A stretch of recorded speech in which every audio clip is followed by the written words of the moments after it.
الحمدللہ رب العالمین والصلاة والسلام علی سید الانبیاء والمرسلین اما بعد فاعوذ باللہ من الشیطان الرجیم بسم اللہ الرحمن الرحیم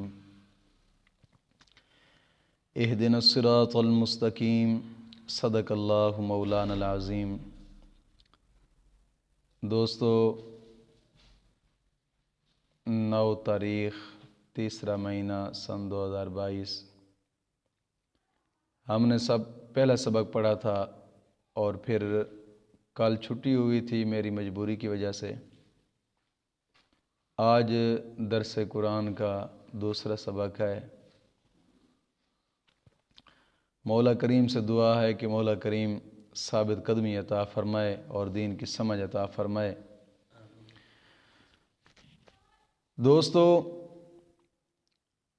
مقدمہ پہلے پڑھتے ہیں کیونکہ بنیاد چیز کی سمجھ آ جائے تو پھر آگے چیز سمجھ آ جاتی ہے۔ کوئی کتاب بھی ہو، جب تک اس کا مقدمہ سمجھ میں نہ آئے کتاب مکمل طور پر سمجھ نہیں آتی۔ تو تفسیر کے سب سے پہلے مقدمہ کی طرف توجہ ہونی چاہیے۔ میرے خیال میں 6 یا 7 فصلیں بنے گی اور ہر فصل کا ایک ہی ایک سبق ہوگا روزانہ کی بنا پر، تاکہ کچھ قاعدے قوانین آپ لوگوں کو سمجھ آتے رہیں۔ جی، اس میں چند فصلیں بنائیں گے اور ہر فصل ایک ایک سبق بناتے ہیں۔ سب سے پہلی فصل جو وہ یہ ہے کہ آج کے سبق میں ہم نے صرف یہ سمجھنا ہے کہ لفظ قرآن کے معنی اور اس کی وجہ تسمیہ، پھر اس کے بعد جو آگے سبق ہوگا وہ شروع ہوگا کہ لفظ قرآن یہ 3 لفظوں سے بنا ہے۔ لفظ قرآن 3 لفظوں سے بنا ہے، یا یہ قرآن سے بنا ہے، یا پھر قراءت ان سے بنا ہے، یا پھر یہ لفظ قرآن قرن سے بنا ہے۔ تفسیر کبیر پارہ 2 میں یہ تینوں چیزیں ملتی ہیں۔ اگر پہلے یہ سمجھے کہ قرآن جو ہوتا ہے اس کا معنی ہوتا ہے جمع ہونا، یعنی قرآن جمع ہونے کے معنی میں آتا ہے۔ لفظ قرآن اگر قرآن سے بنا ہے تو اب اس لفظ کو سمجھیں سے کہ یہ قرآن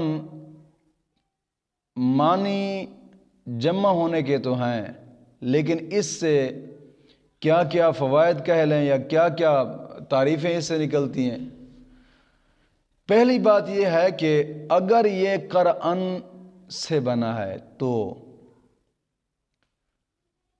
اب تعریف یہ ہوگی کہ قرآن کو قرآن اس لیے کہتے ہیں کہ یہ سارے اولین اور آخرین علموں کا مجموعہ ہے۔ یعنی قرآن کو قرآن اس لیے کہتے ہیں اگر یہ قرآن سے بنا ہے تو کہ تمام سارے کے سارے علوم، اولین اور آخرین، تمام علموں کے مجموعے کا نام قرآن ہے۔ اور یہی تعریف تفسیر کبیر اور روح البیان پارہ 2 میں ملتی ہے۔ اور دوسری یہ ہے کہ دین اور دنیا کا کوئی ایسا علم نہیں ہے جو قرآن میں موجود نہ ہو۔ دین اور دنیا دونوں چیزیں، کیونکہ ہیں تو دونوں چیزیں ہیں دنیا میں، یا دین ہے یا دنیا ہے، اس جہان میں 2 ہی تو چیزیں ہیں۔ اور ان دونوں چیزوں کا علم مکمل طور پر قرآن سے ہی ملتا ہے۔ اللہ فرماتا ہے نا نزلنا علیک الکتاب تبیانا لکل شیء، سورۃ النحل آیت نمبر 99۔ اللہ فرماتا ہے کہ ہم نے اس کتاب کو نازل کیا ہے، اس کتاب میں تبیانا لکل شیء، ہر چیز کا بیان ہم نے رکھا ہے، ہر چیز کا بیان۔ اس آیت سے ان لوگوں کو بھی سبق حاصل کرنا چاہیے کہ جو بیوقوف کہتے ہیں نا یار دین میں کیا پڑھا ہے، قرآن میں کیا ہے، ہم تو سائنس پڑھیں گے، ہم تو جغرافیہ پڑھیں گے، ہم جیومیٹری پڑھیں گے، ہم یہ پڑھیں گے، ہم وہ پڑھیں گے۔ جب قرآن کے اندر ہی مولا کریم نے ہر قسمی علم ہی رکھا ہے، ہر علم، بندہ سمجھنے والا بنے، ہر علم قرآن سے ملتا ہے، ہر چیز کا جواب ہی قرآن سے ملتا ہے۔ بہرحال اس کی تفسیر تو آگے آئے گی انشاءاللہ العزیز، جب میں کھولوں گا ایک ایک لفظ کو تو پھر عقلیں حیران ہو جائیں گی انشاءاللہ العزیز، پھر یہ تفسیر ایک نہیں سنیں گے۔ جی ہاں، اور تیسرا کہ یہ قرآن صورتوں اور آیتوں کا مجموعہ ہے۔ تیسری بات اس تفسیر سے جو ملتی ہے، اس تعریف سے، کہ یعنی اگر قرآن لفظ قرآن سے بنا ہے تو یہ صورتوں اور آیتوں کا مجموعہ ہے۔ چوتھی بات جو اس تعریف سے ملتی ہے وہ یہ ہے کہ تمام بکھرے ہوئوں کو جمع کرنے والا ہے، کیونکہ قرآن کے معنی جمع ہونے کے ہیں، تو یہ تمام بکھرے ہوئوں کو جمع کرنے والا ہے۔ اب دیکھا جائے نا، ہندی ہے، سندھی ہے، پنجابی ہے، پٹھان ہے، عربی ہے، اجمی ہے، کوئی بھی ہے، ان کا لباس الگ الگ ہے، رہن سہن الگ الگ ہے، کھانا پینا الگ الگ ہے، یعنی کہ زبان الگ ہے، تاریخ زندگی گزارنے کے طریق، یہ سب کسی کے الگ الگ ہیں، سب کسی کے الگ الگ ہیں، لیکن یہ تمام کے تمام اللہ رب العزت کے بکھرے ہوئے بندے ہیں۔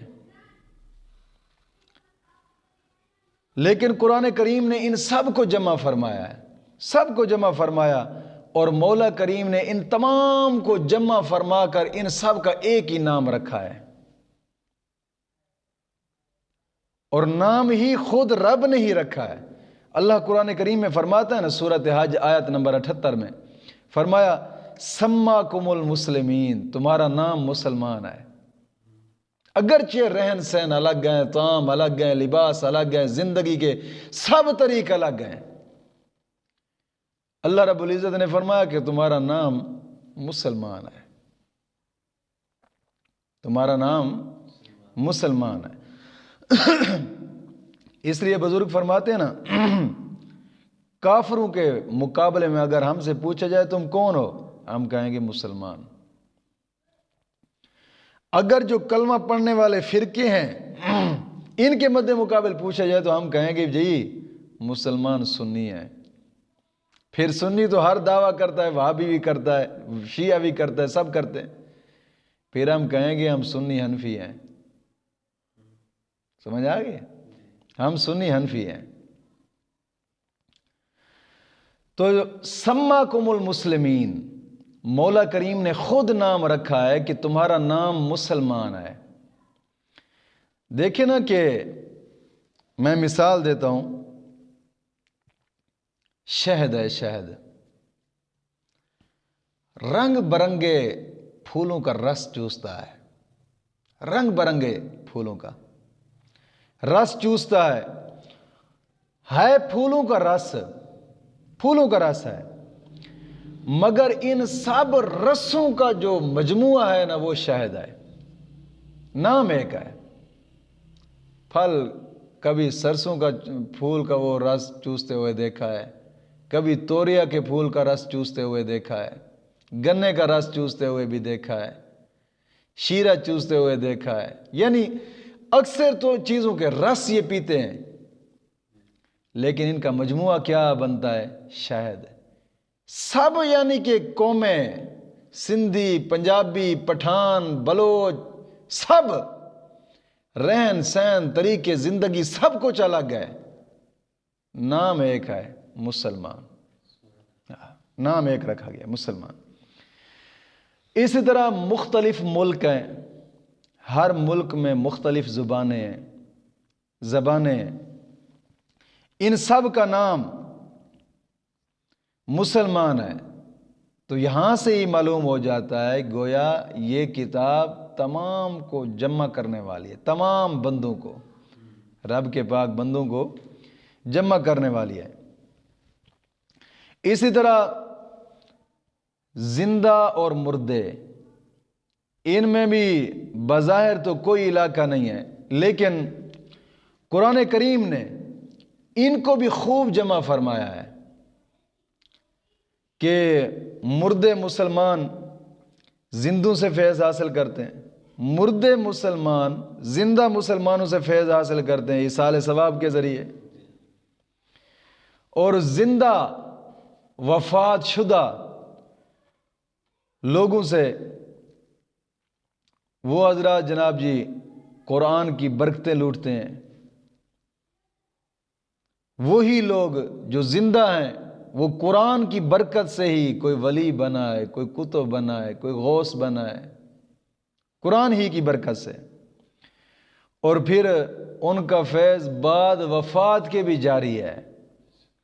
جی ہاں، اس کی تشریح انشاءاللہ العزیز ایاک نستعین میں کریں گے، لیکن آج چونکہ پہلی فصل ہے، تمہیدی کلمات ہے، مقدمہ ہے، اس لیے میں ذرا سرسری نظر سے یہ باتیں سمجھا رہا ہوں اشارہ طور پہ۔ یہ لفظ تھا کہ لفظ قرآن یا قرآن سے بنائے تو۔ اب دوسری بات یہ ہے کہ اگر لفظ قرآن قراءتن سے بنا ہے، اگر قراءتن سے بنا ہے تو اس کا معنی ہوگا پڑھی ہوئی چیز، پڑھی ہوئی چیز۔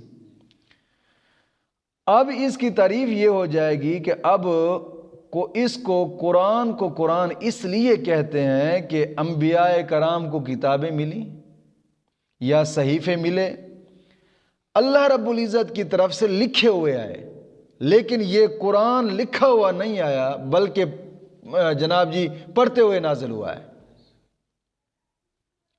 یہ لکھا ہوا نہیں آیا، پڑھا ہوا ہی اترا ہے۔ اسی طرح کئی حدیثوں میں ملتا ہے کہ حضرت جبریل امین آقا کریم صلی اللہ علیہ وسلم کی بارگاہ میں حاضر ہوتے اور قرآن پڑھ کر سناتے، قرآن پڑھ کر سنا جاتے۔ تو یہ یقینی بات ہے کہ پڑھا ہوا نازل ہونا لکھے ہوئے نازل ہونے سے زیادہ افضل ہے، پڑھا ہوا نازل ہونا لکھے ہوئے نازل ہونے سے زیادہ افضل ہے۔ اس کی بحث بھی دوسری فصل میں انشاءاللہ العزیز مزید کریں گے۔ اب بات یہ ہے کہ جس قدر قرآن کریم کو پڑھا گیا ہے اس قدر کوئی دینی اور دنیاوی کتاب نہیں پڑھی جاتی۔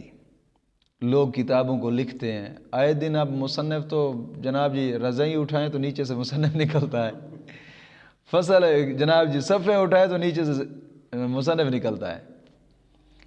کتابیں تو لکھی بہت آ رہی ہیں، لیکن کوئی بھی آدمی کتاب لکھتا ہے تو وہ کتاب ایک مرتبہ پڑھی جاتی ہے، یہ کچھ مرتبہ تک پڑھی جائے گی، کچھ دنوں تک، کچھ زمانے تک، پھر وہ کتاب ایٹومیٹا خود ہی ختم ہو جاتی ہے۔ ایسا ہوتا ہے۔ آسمانی کتابیں بھی ایسی ہوئیں، خاص جماعتوں کے پاس آئیں، خاص جماعتوں کے پاس کتابیں آسمانی آئیں، کچھ دن رہ گئے، پھر اس کے بعد وہ بگاڑا گیا ان کو، پھر ان کے بعد وہی کتابیں ختم ہو گئیں، وہی کتابیں ختم ہو گئیں۔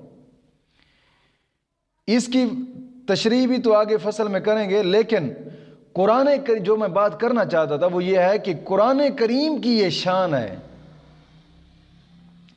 کہ جناب علی سارے عالم کی طرف آیا ہے۔ پہلی کتابیں تو کوئی جماعتوں کی طرف آیا کرتی تھی، یہ سارے عالم کی طرف آیا ہے، اور جناب جی ساری خدائی میں پہنچا ہے۔ سب نے اس کو بار بار پڑھا ہے، بار بار پڑھا ہے، دل پھر بھی نہیں بھرا۔ کسی نے تنہا پڑھا ہے، کسی نے جناب جی جماعتوں کے ساتھ پڑھا ہے، کسی نے تراویحوں میں پڑھا ہے اس کو، کسی نے شبینوں میں پڑھا ہے اس کو، جس طرح کہ گنجو شریف میں شبینہ پڑھا کرتے تھے بچپن میں۔ کیا خیال ہے استاد جی، یاد ہے نا؟ ہر 11ویں کو شبینہ پڑھتے تھے اپنے بچپن میں ہم۔ استاد جی مولا کریم ان کی قبر پہ رحمت نازل فرمائے، پڑھایا کرتے تھے۔ تو شبینہ دیکھنے کا ہمارا اتفاق بھی ہوا ہے اور خود شبینے پڑھے بھی ہیں، لیکن قرآن اس کی یہ عظمت ہے کہ کوئی کتاب ایسی نہیں ہے کہ جو اتنی پڑھی گئی ہو جتنا یہ پڑھا گیا ہے، یہ کتاب پڑھی گئی۔ اور لطف کی بات یہ ہے کہ مسلمانوں میں تو پڑھا ہی پڑھا ہے نا، اس کو کافروں نے بھی پڑھا ہے، لیکن اور بات ہے کہ انہوں نے پڑھنے کی حد تک پڑھا ہے، آگے عمل نہیں، عمل کرتے تو مسلمان ہو جاتے۔ کافروں نے بھی پڑھا ہے، لیکن انہوں نے اپنے ایک عیب تلاش کرنے کی خاطر پڑھا ہے، لیکن ملا نہیں ہے عیب۔ میں ایک مثال دیتا ہوں۔ ایک بار رام چندر آریہ ہندوستان کا ہے، مولانا صدر اللہ فاضل رحمت اللہ تعالی علیہ، اس رام چندر آریہ نے آ کر عرض کی کہ جناب علی مجھے قرآن کریم کے 14 پارے یاد ہیں، مجھے قرآن کریم کے 14 پارے یاد ہیں، کیا آپ کو میرا وید بھی یاد ہے؟ آپ کو میرا وید کتنا یاد ہے؟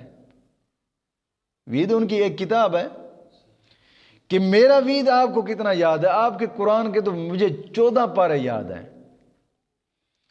تو حضرت موصوف نے فرمایا کہ جناب علی یہ تو میرے قرآن کا کمال ہے نا،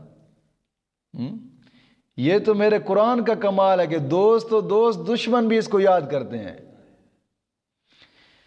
اور دشمنوں کے سینے میں بھی پہنچ گیا ہے، لیکن تیرے وید کی یہ کمزوری ہے، دشمن تو دشمن رہے، وہ تو اپنے کے سینوں میں بھی نہیں رہی، یہ اس کی کمزوری ہے۔ حالانکہ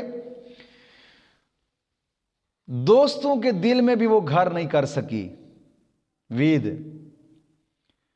آپ نے فرمایا یہ قول تیرا تھا کہ تو نے 14 سپارے یاد، تو یہ بتا کہ وید کو اس دنیا میں آئے ہوئے کروڑوں سال گزرے ہیں، لاکھوں سال گزرے ہیں، لیکن ہندوستان سے آگے نکل نہیں سکی وید کتاب، یہ ہندوستان سے آگے نکل نہیں سکی، لیکن قرآن کریم چند صدیوں میں تمام عالم میں یہ قرآن کریم پہنچا ہے۔ یہی تو قرآن کریم کی یہ شان ہے نا۔ دیکھیں کہ صحابہ کرام کیسے کیسے یار تبلیغ کے لیے چلتے، صرف قرآن کی تبلیغ کرنے کے لیے جاتے، کوئی کتابیں ان کے پاس نہیں تھی، نہ ہی بخاری تھی، نہ ہی مسلم تھی، نہ ہی جناب جی کوئی سیاستہ کی اور کتاب تھی، اور نہ ہی اور کتابیں کوئی تھیں ان کے پاس، صرف قرآن تھا، اور اس قرآن کی تبلیغ کے لیے لاکھوں میلوں کا سفر کر جاتے تھے، وہ بھی پیدل۔ آج تو ہمارا جناب علی خطیب جاتا ہے قرآن کی تبلیغ کرنے کے لیے تو 80,000 سے نیچے نہیں جاتا، تو وہ پیدل سفر کر جاتے تھے اور لوگوں سے بٹھا کر کہتے تھے، بیٹھے یار ہم آپ کو رب کی کتاب کے جناب جی تفسیر سناتے ہیں، رب کا قرآن سناتے ہیں۔ یہ دوسرا معنی تھا اس کا۔ اگر اس کا معنی لیا جائے تیسرا، یعنی کہ قرآن اگر کرن سے بنا ہے تو کرن کے معنی ہوتا ہے ملنا، ساتھ رہنا، ملنا اور ساتھ رہنا، یہ دونوں کرن کے معنی ہوتے ہیں۔ اب قرآن کی تفسیر یہ تعریف یہ کی جائے گی کہ قرآن کو قرآن اس لیے کہتے ہیں کہ یہ حق اور ہدایت اسی کے ساتھ ہے، حق اور ہدایت ہی قرآن کے ساتھ ہی ہے۔ اور پھر دوسری جناب علی اس سے تفسیر سمجھیں یا تعریف سمجھیں یا دوسرا معنی سمجھیں، وہ یہ ہوگا کہ اس کی صورتیں اور آیتیں، ہر ایک آیت اور ہر ایک صورت، بعض آیتوں کے جنابی ساتھ ہیں اور بعض صورتوں کے ساتھ ہیں، لیکن کوئی آیت دوسری آیت کی مخالف نہیں ہے پورے قرآن میں، کوئی صورت دوسری صورت کے مخالف نہیں ہے۔ اگر قرآن سے مانا تو یہ تعریف بنتی ہے اس کی، بھی ٹھیک ہے بالکل۔ اگر لفظ قرآن قرن سے بنا ہے تو پھر تیسری تعریف اس کی یہ بھی کر سکتے ہیں کہ جناب جی اس میں عقائد اور اعمال ہیں، قرآن میں عقائد اور اعمال ہیں، اور پھر اعمال میں اخلاق ہیں، سیاسیات ہیں، جناب علی عبادات ہیں، معاملات ہیں، تمام ایک ساتھ ہی جمع ہے قرآن کریم میں، تمام ایک ساتھ ہی جمع ہے۔ یا پھر اس کی چوتھی تعریف یہ کریں کہ جناب علی یہ مسلمان کے ساتھ ہر وقت رہتا ہے قرآن، مسلمان کے ساتھ، منافق نہ ہو، مسلمان ہو تو مسلمان کے ساتھ ہر وقت یہ قرآن رہتا ہے، دل کے ساتھ بھی ہے، خیال کے ساتھ بھی ہے، ظاہری اعضاء کے ساتھ بھی ہے، اور باطنی عضو کے ساتھ یہ دل میں جناب جی جا ملتا ہے، جا پہنچتا ہے۔ اس کو مسلمان بنایا، انسان کو مسلمان بنایا ہے، اور جناب علی ہاتھ، پاؤں، ناک، کان وغیرہ سب کو حرام کاموں سے نکال کر نیکیوں میں مشغول کر دیتا ہے، حرام کاموں سے نکال کر نیکیوں کے ساتھ ملا دیتا ہے۔ کوئی سننے والا قرآن کو ہو، سمجھنے والا قرآن کو ہو، قرآن کے ساتھ محبت کرنے والا ہو، ایسا نہ ہو کہ قرآن خالی دعوے ہوں جس طرح کے سکولی کرتے ہیں، ادھر قرآن سے دعویٰ ہے ادھر قرآن کو پوچھتا ہے، ایسا نہیں ہے۔ غرض یہ ہے کہ سر سے لے کر پاؤں تک ہر عضو پر یہ قرآن اپنا رنگ جما دیتا ہے، ہر عضو پر۔ پھر زندگی میں ہر حالت میں ساتھ ہے، بچپن میں بھی ساتھ ہے، جوانی میں بھی ساتھ ہے، جناب علی بڑھاپے میں بھی ساتھ ہے، پھر ہر جگہ ساتھ رہا، تخت پر بھی ساتھ رہا اور تختے پر بھی ساتھ رہا یہ قرآن۔ جس نے قرآن کے ساتھ محبت کی، قرآن نے اس کو چھوڑا نہیں ہے، تخت پر بھی ساتھ رہا اور تختے پر بھی ساتھ رہا، گھر میں بھی ساتھ رہا ہے، مسجد میں بھی ساتھ رہا ہے، آبادی میں بھی ساتھ رہا ہے، جنگلوں میں بھی ساتھ رہا ہے، یعنی ہر حال میں مرتے وقت تک بھی قرآن کریم ساتھ رہا ہے جنہوں نے قرآن کے ساتھ محبت کی ہے۔ اور پڑھتے سنتے ہوئے کئی قبر میں چلے گئے، اور جب قبر میں گئے تو کئی روایات ملتی ہیں کہ بعض صحابہ کرام ایسے ہوا کرتے تھے، وہ فوت ہو گئے جناب جی علی، ان کو غسل دیا گیا، کفن دیا گیا، اس کے بعد قبر میں اتارنے لگے تو وہ منہ سے قرآن پاک پڑھ رہے تھے۔ کئی روایتیں ایسی ملتی ہیں یار، قبر میں اترتے ہوئے قرآن پاک پڑھ رہے تھے۔ یہ صحابہ کرام نے کیا ہی محبت کی ہے قرآن سے یار، کمال محبت کی ہے۔ آخر یار ہر وقت پڑھتے رہے نا، جسم کے اندر روح نہیں رہی تب بھی ہونٹ ہل رہے تھے، زبان سے قرآن نکل رہا تھا۔ کمال شان تھی ان لوگوں کی بھی یار۔ اور یہی قرآن حشر میں بھی ساتھ ہوگا کہ گناہ بخشوائے گا، اور یہی قرآن پل صراط پر نور بن کر مسلمان کے آگے آگے چلے گا اور راستہ دکھائے گا۔ یہی قرآن، یہ تو عام مسلمان کو ہے نا کہ آگے آگے چلے گا، نور بن کر اور راستہ دکھائے گا۔ صحابہ کرام کی کیا شان ہوگی یار، کیا ہی شان ہوگی صحابہ کرام کی۔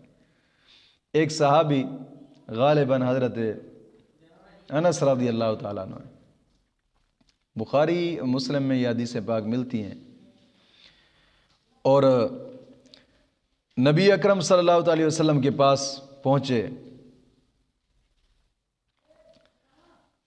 یہ سننے والے ناظرین توجہ فرمائیں اس حدیث کے اوپر، جہاں جہاں تک میری آوازوں کو سنا جا رہا ہے۔ آقا کریم صلی اللہ علیہ وسلم کی بارگاہ میں یہ صحابی پہنچے، حضور مسجد میں تشریف فرماتے، یہ گھر سے چلا اور سیدھا مسجد میں آیا، رنگ اڑے ہوئے تھے، تبدیل تھا چہرہ۔ آقا کریم صلی اللہ علیہ وسلم نے پوچھا، تشریف رکھیں، آقا کریم صلی اللہ علیہ وسلم نے پوچھا،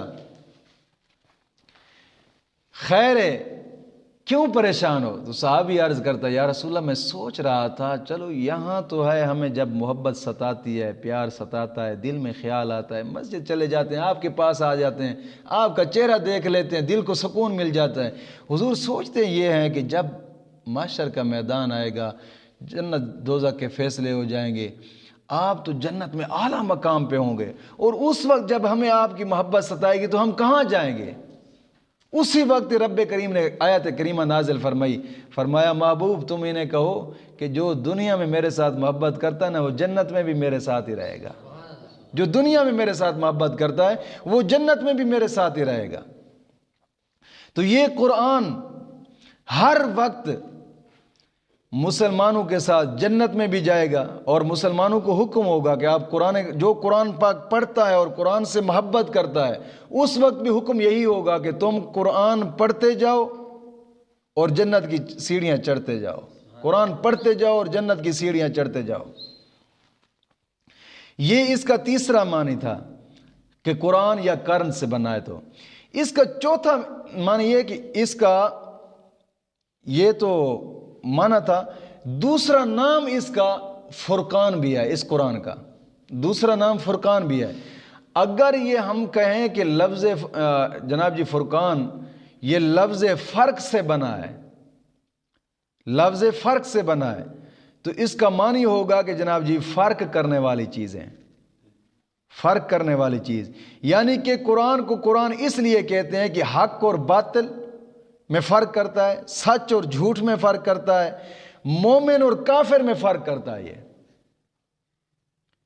اگر یہ اس کا دوسرا نام فرقان اس لیے کہا ہے کیونکہ قرآن کریم ایک بارش ہے، بارش کی مثال ہے، بارش کی مثال ہے کہ کسان دیکھیں نا، کسان زمین میں جا کر نا مختلف جگہ پر بیج رکھ کر آ جاتا ہے، اس کو بیج کو دفن کر کے آ جاتا ہے، اس کو پتہ نہیں ہوگا کہ میں کون کون سی جگہ پہ کون کون سا بیج رکھا ہے، لیکن جب بارش آتی ہے نا، بارش کے آتے ہی وہی بیج ایک پودا بن کر جب نکلتا ہے نا، تو پھر اس کو معلوم ہوتا ہے یہاں پر وہ بیج تھا، یہاں پر وہ بیج تھا۔ قرآن کریم ایک اس نورانی بارش کی مثل ہے کہ جو بارش، جو تخم جہاں پر رکھا جاتا ہے، اللہ رب العزت نے اپنے بندوں کے سینوں میں ہدایت کو بھی رکھا ہے، گمراہی، سعادت، شقاوت، کفر اور ایمان کے مختلف تخم سینوں کے اندر رکھے، بیج سینوں کے اندر رکھے، اور پھر قرآن کی بارش جب سینے کے اور دل کے اوپر برسی، اور جس دل میں جو تھا وہی نکلا، جیسے حضرت صدیق اکبر کو دیکھیں، یہی قرآن کی بارش آئی، صدیق بنے، اور جس جگہ پر وہ جناب جی کفر کا گند تھا، ابو جہل کو دیکھیں، یا پھر جناب علی ابو لہب کو دیکھیں، تو یہ ہے کہ فرق کرتا ہے۔ اور قرآن کریم کی اس بارش نے آ کر کھرے کو کھرا کر دیا اور کھوٹے کو کھوٹا کر دیا ہے، جہاں جس سینے میں جو تخم تھا وہی تخم نکلا ہے۔ تو قرآن کریم کے 32 نام ہیں، اور انشاءاللہ العزیز یہ ذالک الکتاب، یہ اس تفسیر میں انشاءاللہ بقایا 32 نام جو ہوں گے، ہر کسی کی ایک ایک تفسیر کی جائے گی انشاءاللہ العزیز۔ آج مقدمہ میں جو کچھ الفاظ سمجھانے تھے وہ سمجھائے ہیں، مولا کریم دین متین کے سمجھ عطا فرمائے۔ انشاءاللہ دوسری فصل اس مقدمے کی کالی پڑھیں گے۔